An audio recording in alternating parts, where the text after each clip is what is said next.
Election ముందు వరకు YS Jagan కు డై హార్ట్ లీడర్ గా ఉన్నారు. అప్పట్లో మంత్రిగా ఉన్న సమయంలో ప్రత్యర్థి నాయకులపై ఆయన వాడిన పదజాలం, బూతులు నేర్చుకోవాలనుకునే వారికి పెద్ద రిఫరెన్స్ లా కనిపించిన పరిస్థితి. ఎందుకంటే ఆయన నోరు విప్పి మాట్లాడితే అలా మాట్లాడతారన్నమాట. అంతేకాదు, ప్రతి ఎన్నికల్లో నియోజకవర్గం మారతారనే పేరు కూడా ఆ మాజీ మంత్రికి బలంగా ఉంది. కానీ రిజల్ట్ తర్వాత ఆయన కొంచెం కాదు, చాలా అంటే చాలా స్పీడ్ తగ్గించారు. ఒక్కసారిగా సైలెంట్ అయిపోయారు. ఇప్పుడు తన అధినేతకు జంప్ జిలాని సినిమా చూపించాలని చూస్తున్నారని టాక్. ఇంతకీ ఎవరా మాజీ మంత్రి? ఏ పార్టీలోకి జంప్ చేయాలని చూస్తున్నారు? Let's watch this video. Jogi Ramesh YCP హయాంలో ఉమ్మడి కృష్ణా జిల్లాలో ఏకైక మంత్రిగా చక్రం తిప్పారు. పార్టీ అధిష్టానం కోల్పోయిన తర్వాత గడ్డు పరిస్థితిని ఎదుర్కొంటున్నారు. 4 సార్లు ఎమ్మెల్యేగా పోటీ చేసిన ఆయన 2 సార్లు గెలిచారు. మంత్రిగా కూడా పనిచేశారు. వైసీపీ ప్రభుత్వ హయాంలో అటు చంద్రబాబు, ఇటు పవన్ కళ్యాణ్ ను హద్దులు దాటి మరీ అనరాని మాటలు అన్నారు. మంత్రి అవకముందే చంద్రబాబు ఇంటిపై తన అనుచర వర్గంతో దాడికి యత్నించారు. ఇక కూటమి అధికారంలోకి రాగానే జోగి రమేష్ పైనే కాకుండా జోగి కుమారుడు రాజు మీద కూడా అగ్రిగోల్డ్ భూముల కేసులు నమోదయ్యాయి. ఈ నేపథ్యంలో కొన్ని రోజులు జోగి రమేష్ అజ్ఞాతంలోకి వెళ్లగా ఆయన కుమారుడు జైలుకు వెళ్లి వచ్చారు. తాజా ఘటనతో జోగి రమేష్ తన దూకుడును పక్కన పెట్టినట్టు ఆయన వర్గమే చెబుతోంది. అంతేకాదు, ఇప్పుడు జోగి రమేష్ మళ్లీ యాక్టివ్ అవ్వాలని డిసైడ్ అయ్యారట. ప్రధానంగా జోగి రమేష్ టీడీపీ లేదా జనసేనలోకి వెళ్తారని సోషల్ మీడియాలో విపరీతంగా ప్రచారం జరుగుతోంది. కానీ ఇటీవల మైలవరంలో కార్యకర్తల సమావేశం నిర్వహించారు. ఇందులో పార్టీ మార్పు ప్రచారంపై క్లారిటీ ఇచ్చేశారు. తాను వైఎస్ఆర్ శిష్యుడినని, వైసీపీలోనే ఉంటానని స్పష్టం చేశారు.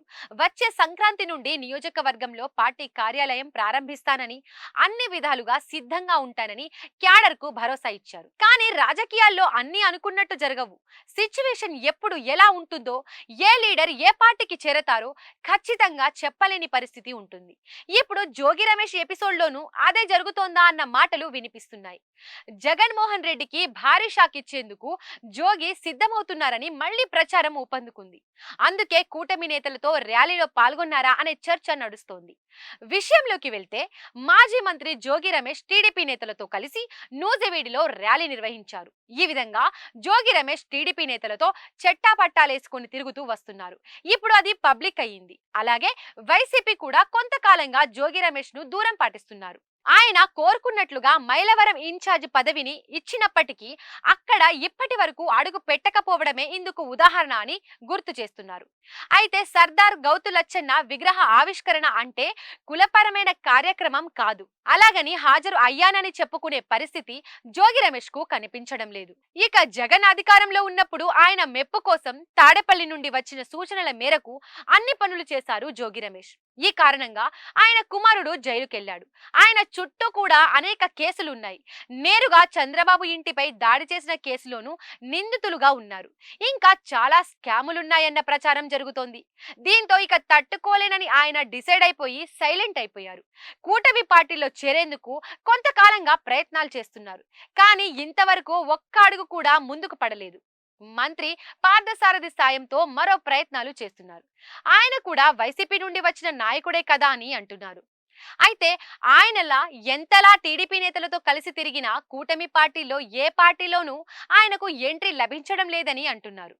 దీనిపై మంత్రి నారా లోకేష్ కూడా సీరియస్ అయ్యారని, ఆయన ఏం జరుగుతుందో, ఎందుకు అలా పాల్గొనవలసి వచ్చిందో మంత్రి పార్థసారథి, ఎమ్మెల్యే గౌతు శిరీష వివరణ ఇవ్వాలని లోకేష్ ఆదేశించినట్లు తెలుస్తోంది.